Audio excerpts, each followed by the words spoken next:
Good morning, 5th graders. Good morning. Today we're going to start out with our morning message. Can you all read it with me together? Today we will be talking about dialogue journaling.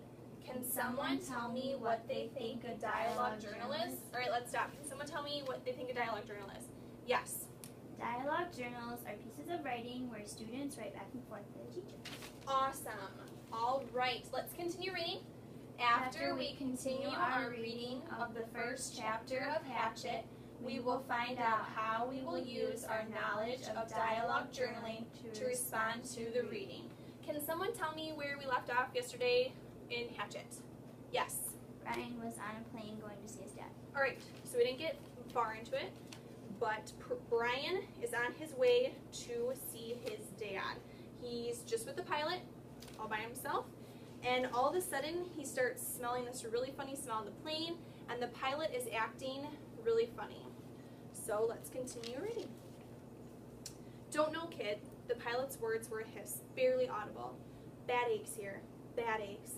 Thought it was something I ate, but he stopped as a fresh spasm of pain hit him.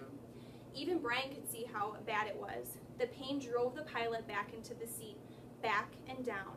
I've never had anything like this. The pilot reached for the switch on his mic cord, his hand coming up in a small arc from his stomach, and he flipped the switch and said, "This is Flight 46, and now a jolt took him like a hammer blow so forcefully that he seemed to crush back into the seat, and Brian reached for him. Could not understand at first what it was, could not know, and then he knew. Brian knew. The pilot's mouth went rigid. He swore and jerked a series of slams into the seat, holding his shoulder now, swore and hissed. Chest! Oh God, my chest is coming apart. Brian knew now. The pilot was having a heart attack. Brian had been in the shopping mall with his mother when a man in front of Paisley's store had suffered a heart attack. He had gone down and screamed about his chest. An old man, much older than the pilot. Brian knew. The pilot was having a heart attack, and even as the knowledge came to Brian, he saw the pilot slam into the seat one more time. One more awful time, he slammed back into the seat, and his right leg jerked, pulling the plane to the side in a sudden twist. And his head fell forward, and spit came. Spit came from the corners of his mouth, and his legs contracted up and into the seat, and his eyes rolled back in his head until there was only white. Only white from his eyes, and the smell became worse, filled the cockpit, and all of it so fast, so incredibly fast that Brian's mind could not take it at first, could only see it in stages. The pilot had been talking. Just a moment ago, complaining of the pain. He had been talking. Then the jolts came. The jolts that took the pilot back had come, and now Brian sat, and there was a strange feeling of silence in the thrumming roar of the engine, a strange feeling of silence and being alone. Brian was stopped. He was stopped. Inside, he was stopped. He could not think past what he saw, what he felt.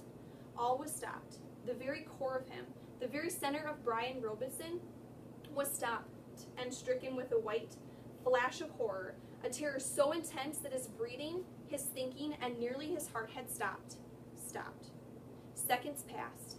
Seconds that became all of his life, and he began to know what he was seeing, began to understand what he saw, and that was worse. So much worse that he wanted to make his mind freeze again. He was sitting in a bush plane, roaring 7,000 feet above the northern wilderness with a pilot who had suffered a massive heart attack, and who was either dead or something close to a coma. He was alone. In the roaring plane with no pilot, he was alone. And that is the end of the first chapter. So we're going to stop there and continue with how we're going to use dialogue journaling in our morning strategy today. So there are 2 different responses that you can have and different ways in order to fulfill our dialogue journaling here. Option 1, first question, what do you think will happen to Brian in the story? So he's in a plane all by himself. What is next? That's your first option you can respond to. Second one, option number 2, tell me about a time when you felt scared. What did you do? So like Brian, he's probably not sure what to do. So give me a time where you felt scared and you tell me what you did. So instead of just telling me, there's different ways that you can communicate with me back and forth, and we're going to try out some different ways today. First off, at our first station here, you can get on a computer or an iPad and either email me or create a Google Doc like we did yesterday in class with our social studies assignment, and either respond to option 1 or option 2 here.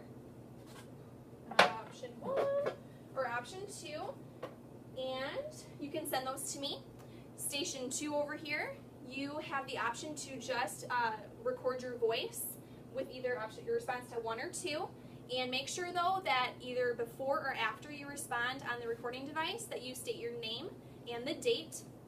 In the back of the room, you can find a little video recording station that I set up this morning. There's a video recording device, or like a camera, video camera, or an iPad back there, and you get to act out your response to me. Make sure that you state your name and the date before you do your little actions for me. Also in the back, at the center table, you can find art supplies and paper. Create a storyboard. Create a story in response to 1 or 2, and make sure you put your name on the paper as well as the date, and turn those in before we start the rest of our lesson today. Use as many art supplies, get creative. Make sure though that you have captions to go along with that so I know what your pictures are trying to tell me. Lastly, you can get out your journals that we work in every day and just write to me a response for 1 or 2, and make sure that at the top of the page you put the date and hatchet response on it, and you would just turn those in at the end of our little strategy. So everybody can go to their tables and work on that. And then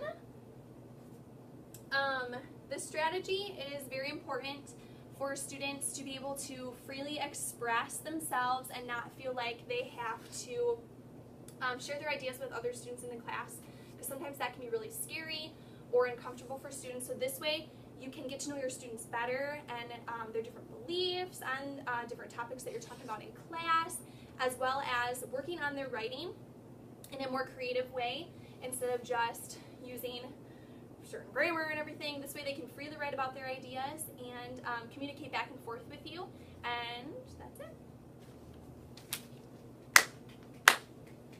Yes, no clap. Hey, Iron Man says something.